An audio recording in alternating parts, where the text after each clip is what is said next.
War start ಆಗಿ already 2 ವಾರ ಆಗಕ್ ಬಂತು. ಇದರಿಂದ ನಮ್ಮ ದೇಶದಲ್ಲಿರೋ ಪೆಟ್ರೋಲ್ ಪ್ರೈಸ್ ಯಾವ ರೀತಿ ಜಾಸ್ತಿ ಆಗುತ್ತೆ ಅಂತ ನಾನು ನಿಮಗೆ ಸಿಂಪಲ್ ಆಗಿ ಎಕ್ಸ್ಪ್ಲೇನ್ ಮಾಡ್ತೀನಿ. ಈ ವಿಡಿಯೋನ ಕೊನೆವರೆಗೂ ನೋಡಿ. ಟ್ರಂಪ್ ಇರಾನ್ ಮೇಲೆ ಅಟ್ಯಾಕ್ ಮಾಡಕ್ಕಿಂತ ಮೊದಲು ಏನ್ ಅನ್ಕೊಂಡಿದ್ದ ಅಂತಂದ್ರೆ, ವೆನೆಜುಲಾದಲ್ಲಿ ಯಾವ ರೀತಿ ನಿಕೋಲಸ್ ಮದುರೋನ ಕಿಡ್ನಾಪ್ ಮಾಡ್ಕೊಂಡು ಹೋಗಿದ್ನಲ್ವಾ, ಅದೇ ರೀತಿನೇ ಇರಾನ್ ಅಲ್ಲಿರೋ ಸುಪ್ರೀಂ ಲೀಡರ್ ಏನಾದ್ರು ಕೊಂದು ಬಿಟ್ರೆ ಇರಾನ್ ಕೂಡ ಕಂಟ್ರೋಲ್ ತಗೋಬಹುದು ಅಂತ ಯೋಚನೆ ಮಾಡ್ತಿದ್ದ. ಈಗ ಪ್ರಾಬ್ಲಮ್ ಏನಾಗಿದೆ ಅಂದ್ರೆ, ಇರಾನ್ ನ ಸುಪ್ರೀಂ ಲೀಡರ್ ಅಯತುಲ್ಲಾ ಅಲಿ ಖಮೇನಿನೇನೋ ಕೊಂದ್ಬಿಟ್ಟಿದ್ದಾರೆ. ಈಗ ಅವ್ರ ಮಗ ಮುಸ್ತಫಾ ಖಮೇನಿಯನ್ನ ನೆಕ್ಸ್ಟ್ ಸುಪ್ರೀಂ ಲೀಡರ್ ಆಗಿ ಆಯ್ಕೆ ಮಾಡಿದ್ದಾರೆ.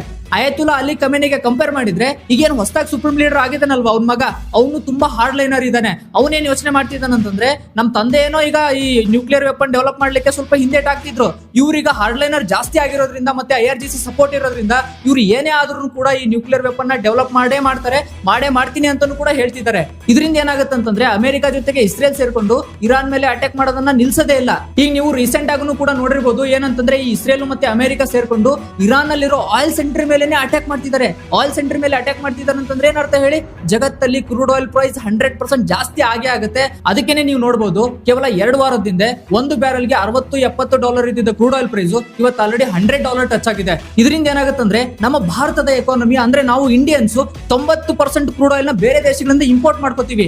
ಅಲ್ಲಿ ಕ್ರೂಡ್ ಆಯಿಲ್ ಪ್ರೈಸ್ ಏನಾದ್ರು ಇಂಟರ್ನ್ಯಾಷನಲ್ ಲೆವೆಲ್ ಅಲ್ಲಿ ಜಾಸ್ತಿ ಆದ್ರೆ, ನಮ್ಗೆ ಈಗ $100 ಕೊಟ್ರೆ 1 ಲೀಟರ್ ಪೆಟ್ರೋಲ್ ಸಿಗುತ್ತಲ್ವಾ, ಇದು ಮುಂದೆ ಹೋಗ್ಬಿಟ್ಟು $120-130 ಕೂಡ ಆಗ್ಬಹುದು. ಅದೇ ರೀತಿ ನಾನೊಂದು ಪ್ರೆಡಿಕ್ಷನ್ ಮಾಡ್ತಿದ್ದೀನಿ, ಏನಂತಂದ್ರೆ US ಅನ್ಕೊಂಡಂಗೆ ಇರಾನ್ ನ ಈಸಿಯಾಗಿ ಡಿಸ್ಟೆಬಲೈಸ್ ಮಾಡಕ್ಕಾಗಲ್ಲ. ಒಂದ್ ವೇಳೆ ಈ ವಾರ್ ಏನಾದ್ರು 1 ವರ್ಷ 2 ವರ್ಷ ಏನಾದ್ರು ತಗೊಂಡು ಹೋದ್ರೆ ಇಡೀ ಜಗತ್ತಿನ ಎಕಾನಮಿ ಕೊಲ್ಯಾಪ್ಸ್ ಆಗ್ಬಹುದು. ಅದ್ರ ಜೊತೆಗೆ ನಮ್ಮ ಸ್ಟಾಕ್ ಮಾರ್ಕೆಟ್ ಕೂಡ ಕಂಟಿನ್ಯೂಸ್ ಆಗಿ ಕೆಳಗಡೆ ಬರುತ್ತೆ. ಇದ್ರ ಬಗ್ಗೆ ನಿಮ್ಮ ಅಭಿಪ್ರಾಯ ಏನು ಅನ್ನೋದನ್ನ ಕಮೆಂಟ್ ಸೆಕ್ಷನ್ ಅಲ್ಲಿ ತಿಳಿಸಿ.